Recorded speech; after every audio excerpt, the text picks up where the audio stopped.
Welcome to this tutorial on how to use Zoom. You're going to have a link or an address, something that looks something like this that you can put into your browser, or a link that you can just click on, which will open a window like this, which should start Zoom automatically. If it doesn't, you can always click on this launch meeting and it will open up Zoom, which looks like this. Right now, the host is sharing a whiteboard screen. We'll talk about that in just a second. But here I am down here with my picture. My video is off. My audio is off. Nobody can hear me. Nobody can see me. So this is you when you first join a meeting. In order to be heard, you have to click on this button down here to unmute yourself. You can also select which speaker and which microphone you want to use in case you have more than one. If you want to be seen, then you also have to click on your camera icon so that you become visible to everyone else. You can always click on that again to turn your video off temporarily or permanently. In case you need to know what the meeting ID is, or if you need to share this meeting with somebody else, you can copy a link right here and then forward it to your friend so that they can join the meeting. There are a couple different view options available in Zoom. You can have the standard view with everyone's picture up on top, and then whatever's being shared is right here in the middle.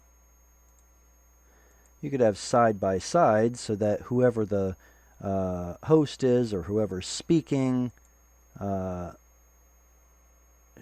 shows up side by side. The gallery allows you to see everybody here. You can also hide yourself in case you're a little self-conscious, or you can hide all of the people who are in a meeting that do not have their video turned on. And you can also make Zoom full screen.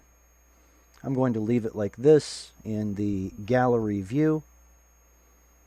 I want to show you all the chat feature. This is a relatively useful feature that you can use to communicate with everyone in the room.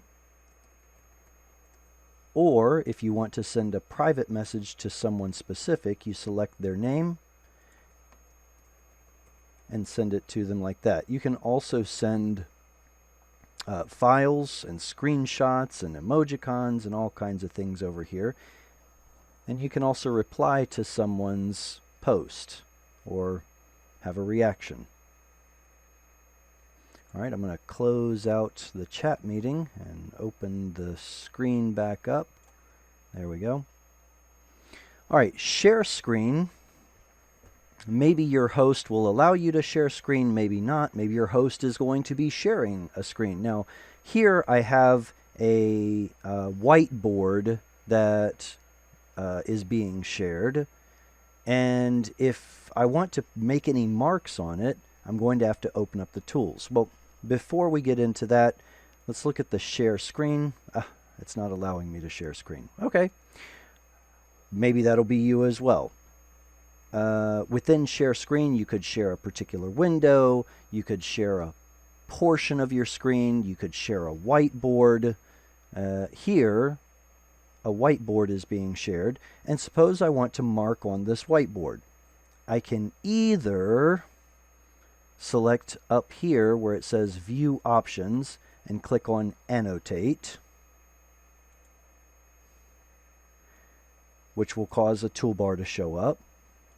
Or I can click on this icon in the lower left, which will do the same thing. It opens up the Annotate toolbar. This Annotate toolbar opens up a bunch of tools that you can use to draw on the screen.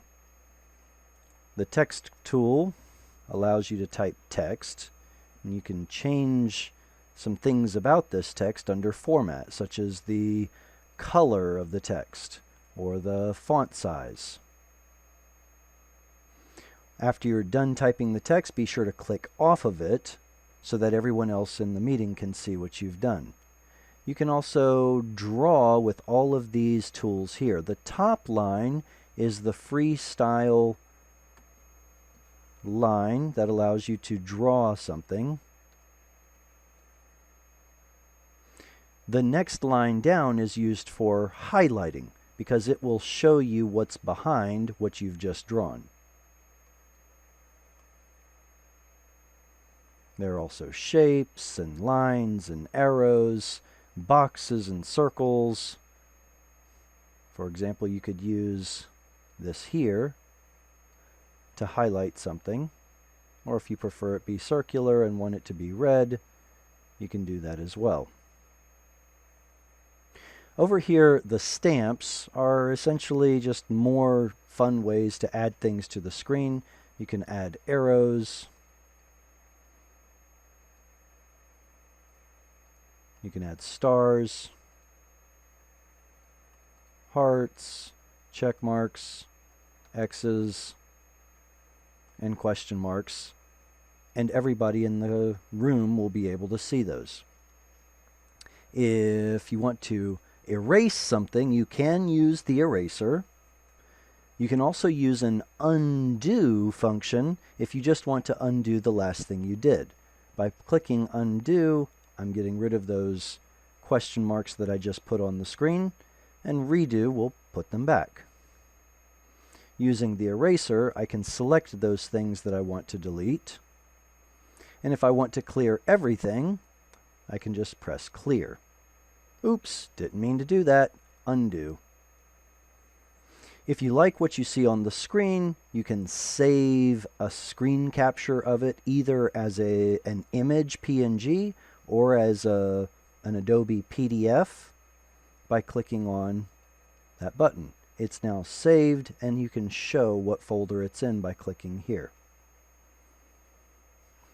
I hope you found this helpful. Happy Zooming. Please like and subscribe. Have a wonderful day.